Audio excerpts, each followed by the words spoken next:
Mari kita berdoa. Kasih karunia Tuhan kita Yesus Kristus dan kasihlah Bapa dan persekutuan Roh Kudus menyertai saudara sekalian. Amin. Bapak Ibu yang dikasihi Tuhan, Shalom. Mari kita membaca firman Tuhan yang terambil di dalam 1 Raja-Raja pasal 17 ayat 7 sampai 16. 1 Raja-Raja pasal 17 ayat 7 sampai 16. Beginilah firman Tuhan. Tetapi sesudah beberapa waktu sungai itu menjadi kering, sebab hujan tiada turun di negeri itu. Maka datanglah firman Tuhan kepada Elia, bersiaplah pergi ke Sarfat yang termasuk wilayah Sidon, dan diamlah di sana. Ketahuilah, aku telah memerintahkan seorang janda untuk memberi engkau makan. Sesudah itu ia bersiap lalu pergi ke Sarfat. Setelah ia sampai ke pintu gerbang kota itu, tampaklah di sana seorang janda sedang mengumpulkan kayu api. Ia berseru kepada perempuan itu, katanya, cobalah ambil bagiku sedikit air dalam kendi, supaya aku minum. Ketika perempuan itu pergi mengambilnya, ia berseru lagi, cobalah ambil juga bagiku sepotong roti. Perempuan itu menjawab, demi Tuhan Allahmu yang hidup, sesungguhnya tidak ada roti padaku sedikit pun, kecuali segenggam tepung dalam tempayan dan sedikit minyak dalam buli-buli. Dan sekarang aku sedang mengumpulkan 2-3 potong kayu api. Kemudian aku mau pulang dan mengolahnya bagiku dan bagi anakku. Dan setelah kami memakannya, maka kami akan mati. Tetapi Elia berkata kepadanya, janganlah takut, pulanglah, buatlah seperti yang kau katakan. Tetapi buatlah lebih dahulu bagiku sepotong roti bunda kecil daripadanya, dan bawalah kepadaku. Kemudian barulah kau buat bagimu dan bagi anakmu. Sebab beginilah firman Tuhan Allah Israel, tepung dalam tempayan itu tidak akan habis, dan minyak dalam buli-buli itu pun tidak akan berkurang sampai pada waktu Tuhan memberi hujan ke atas muka bumi.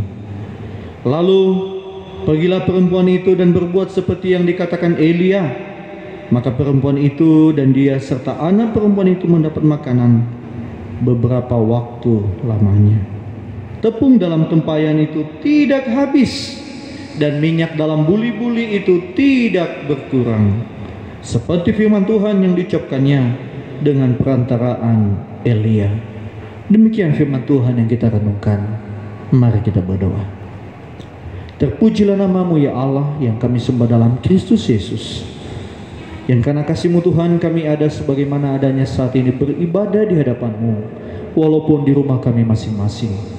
Tapi kami percaya Allah punya rencana yang indah dalam ibadah kami saat ini, secara khusus buat firman-Mu yang sudah kami baca dan hendak kami renungkan. Bimbing kami dalam firman-Mu Tuhan dengan Roh Kudus-Mu. Ajarlah kami seperti dalam kehendak-Mu. Demi nama Kristus Yesus kami berdoa. Amin. Bapak, Ibu, saudara-saudari yang dikasihi Tuhan, kami berharap Bapak, Ibu, saudara sekalian di dalam kasih Tuhan, perlindungan Tuhan, sehat senantiasa. Walaupun dalam ibadah seperti ini kita tetap di rumah. Bapak, Ibu, minggu ini kita merenungkan firman Tuhan dengan satu tema yang luar biasa, bahwa Allah senantiasa melindungi hambanya. Allah senantiasa melindungi, memelihara setiap umat pilihannya, seperti Bapak Ibu sekalian dan kami, kita semua yang ada di hadapan Tuhan beribadah di saat yang indah ini. Pemeliharaan Allah kepada Elia dan keluarga janda di Sarfat adalah sebuah kisah Allah memelihara umatnya yang tidak dapat dipikirkan dengan logika manusia, tetapi di dalam caranya Tuhan itu sungguh luar biasa. Allah memiliki cara tersendiri dalam melaksanakan rencananya. Itu pun tidak pernah gagal. Seperti halnya di dalam menyatakan siapakah dia, untuk menyatakan kebesarannya, kedaulatannya, untuk menyatakan kasihnya, pemeliharaan kepada umat yang Ia kasihi, untuk menegur bangsa Israel. Elia dipakai Tuhan. Di saat itu bangsa Israel sedang berada di dalam posisi sebagian yang memuliakan Allah, tapi lebih banyak yang menyembah Baal. Dan disitulah Tuhan menegur. Pada saat itu Elia menyampaikan bahwa hujan tidak turun untuk beberapa waktu lamanya, kurang lebih 3,5 tahun. Dan itulah kisah yang kita renungkan ini. Elia dipakai Tuhan pada masa abad ke-9 sebelum Masehi. Di dalam ayat 3 sebelumnya sampai ayat yang ke-7, Elia berada di tepi sungai Kerit untuk bersembunyi. Namun dalam beberapa waktu sungai Kerit ini mengalami kekeringan. Kita perhatikan di tepi sungai Kerit, Allah pun memelihara Elia ini dengan cara yang unik.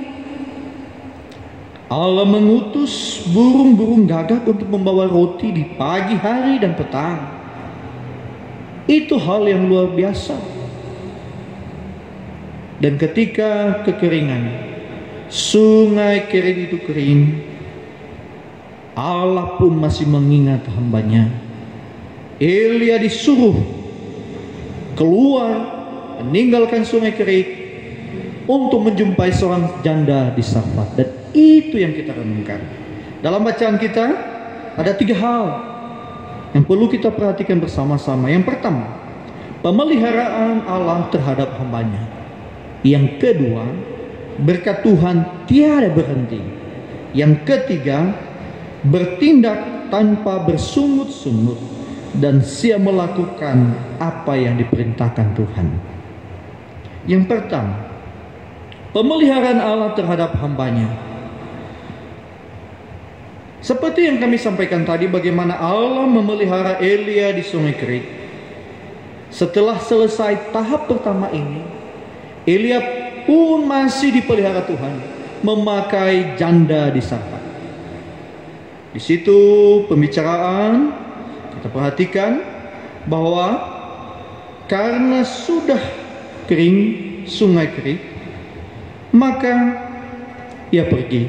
Di ayat yang ke-9, bersiaplah pergi ke Sarfat yang termasuk wilayah Sidon dan diamlah di sana.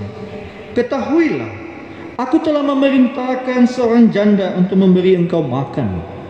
Bapak Ibu, pemeliharaan Allah kepada Elia luar biasa.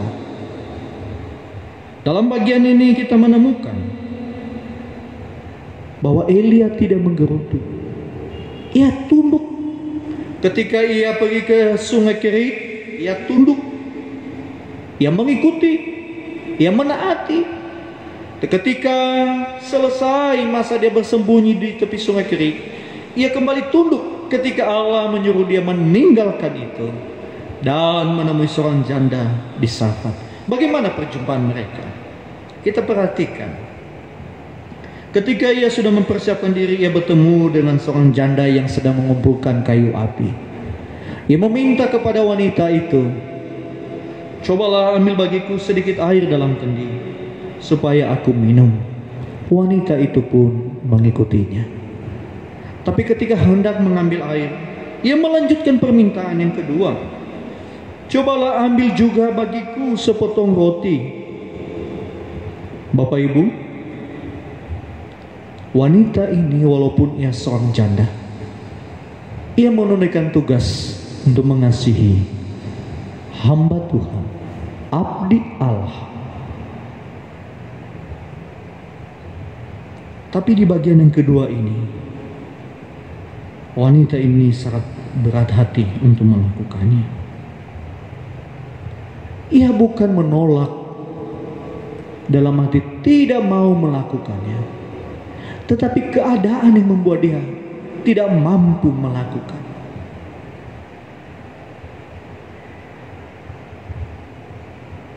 Mari kita memperhatikan diri kita masing-masing.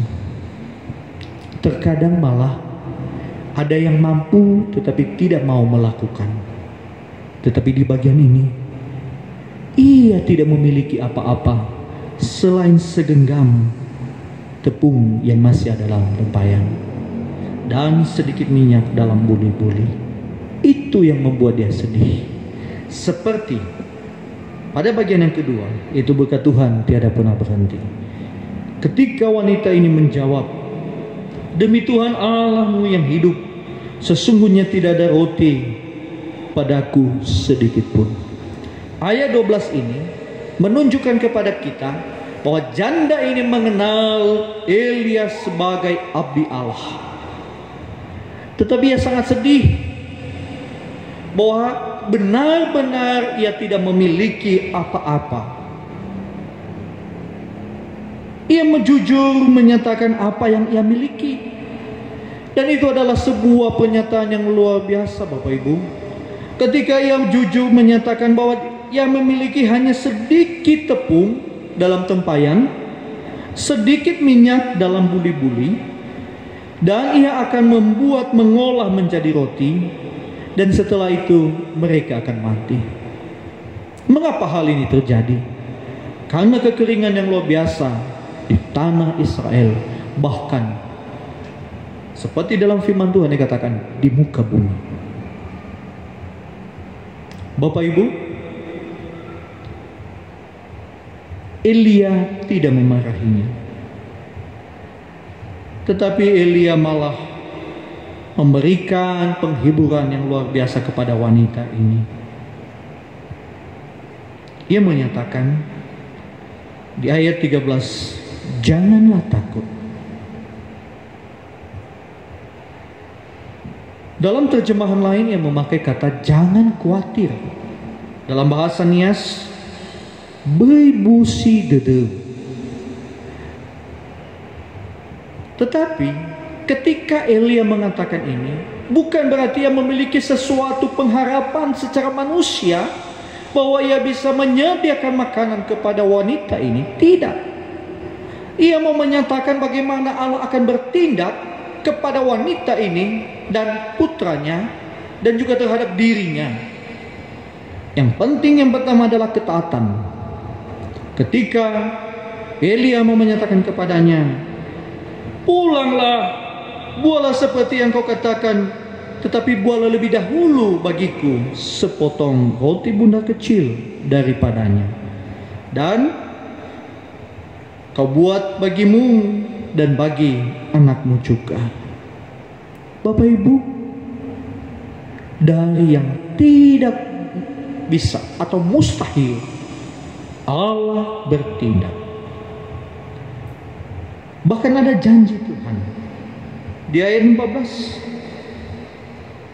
sebab beginilah firman Tuhan Allah Israel, tepung dalam tempayan itu tidak akan habis, dan minyak dalam buli-buli itu tidak akan berkurang sampai pada waktu Tuhan memberi hujan di muka bumi.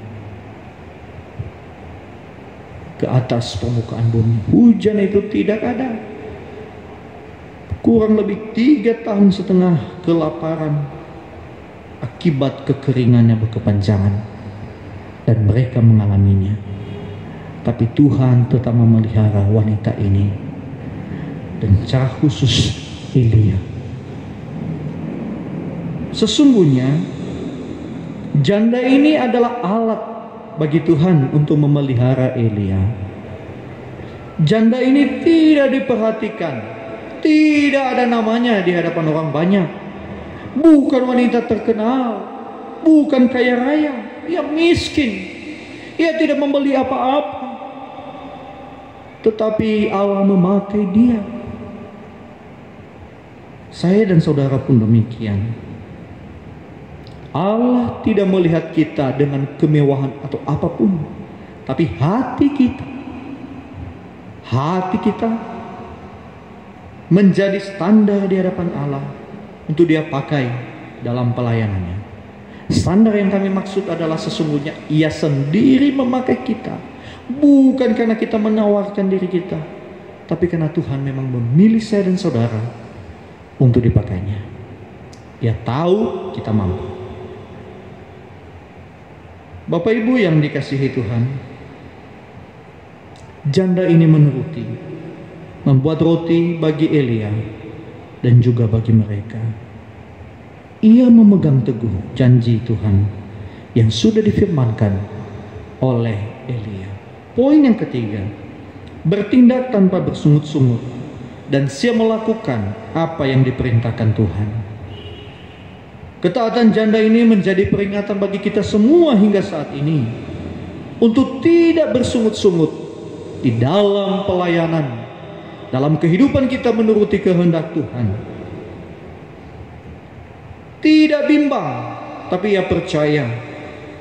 Di masa ini kita dipimpin Allah untuk menikmati ketaatan penuh dengan apa yang Allah kehendaki.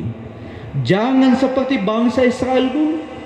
Ketika mereka keluar dari tanah Mesir menuju Kanaan, mereka terus bersungut-sungut. Bahkan ketika tanah Kanaan itu dijanjikan, disampaikan kepada mereka begitu luar biasa, mereka ciut hatinya. Hanyalah Yosua dan Kaleb yang bisa meneguhkan mereka. Tapi bagi mereka itu tidak sebanding dengan berapa orang yang menyampaikan berita bohong. Bapak Ibu yang dikasihi Tuhan, bersandar teguh pada firman Allah. Apa yang diperintahkan Tuhan, itu yang kita lakukan. Mari kita memperhatikan. Allah menyatakan kuasanya terhadap dalam ketaatan janda ini. Di saat dunia dilanda kekeringan dan kelaparan, ia dipakai Tuhan. Ia dipelihara Tuhan dengan cara Tuhan sendiri. Mustahil bagi manusia sebenarnya. Bagaimana mungkin tepung di dalam tempayan itu tidak pernah habis? Bagaimana mungkin minyak dalam buli-buli itu tetap ada? Tetapi itulah cara Tuhan untuk memelihara hambanya yang sekaligus juga memelihara keluarga janda ini. Bapak Ibu, pemeliharaan Allah kepada umatnya pasti terjadi. Walaupun berbeda-beda cara Tuhan, beda waktu ataupun keadaan, tapi kita harus percaya Allah punya cara tersendiri. Allah mau melalui hidup kita, dia dimuliakan.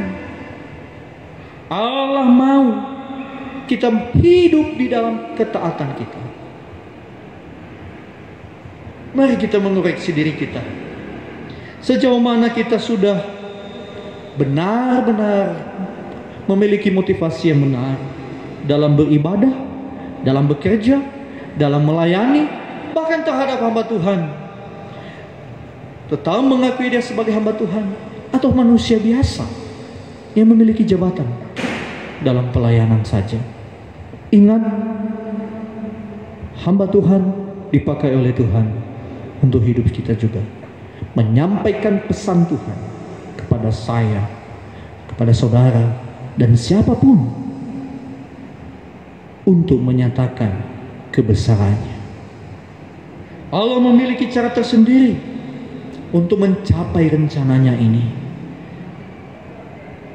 dan melalui kita Allah bertindak menjadi berkat bagi orang lain. Melalui kita Allah mau menyalurkan berkatnya, kasihnya. Tapi melalui orang lain juga Allah menyalurkan berkatnya bagi kita sekalian. Itulah cara Tuhan. Dan lebih lagi cara-cara Tuhan yang lain yang pasti ia lakukan hanya untuk kemuliaannya dan dalam rencana pemeliharaan umatnya. Mari kita mengimani seperti keyakinan janda ini. Tepung dalam tempayan itu tidak habis, dan minyak dalam buli-buli itu tidak berkurang, seperti firman Tuhan yang diucapkannya dengan perantaraan Elia. Sekali lagi saya bacakan kepada kita, karena ini menjadi ayat hafalan kepada kita. Tepung dalam tempayan itu tidak habis, dan minyak dalam buli-buli itu tidak berkurang, seperti firman Tuhan yang diucapkannya dengan perantaraan Elia. 1 Raja-Raja pasal 17 ayat 16. Amin. Mari kita berdoa. Ya Tuhan, Engkau Allah yang luar biasa. Engkau tidak membiarkan setiap umat-Mu. Tuhan memelihara dengan cara tersendiri, seperti yang sudah kami renungkan bersama di hari ini. Bagaimana cara Tuhan memelihara Elia, demikian juga wanita janda di Sarfat dan anaknya.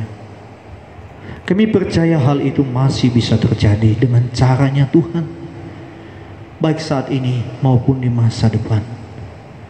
Ya Tuhan Yesus, kami mohon, pimpin kami dalam kasih-Mu, hidup bersekutu dan takut akan Tuhan, menghargai hamba-hamba-Mu yang Tuhan pakai. Ya Tuhan Yesus, jadikanlah kami saluran berkat-Mu, dan biarlah nama-Mu dipermuliakan senantiasa. Sendingkanlah telinga-Mu bagi permohonan anak-Mu semua yang hadir di hadapan-Mu saat ini. Berkatilah ibadah di rumah masing-masing yang mereka lakukan. Berkatilah media yang kami gunakan, dan biarlah sebetulnya semuanya nama-Mu dipermuliakan. Ya Bapa di surga, biarlah kiranya nama-Mu saja yang disembah, ditinggikan dulu, sekarang, dan selamanya. Demi nama Yesus kami berdoa. Amin.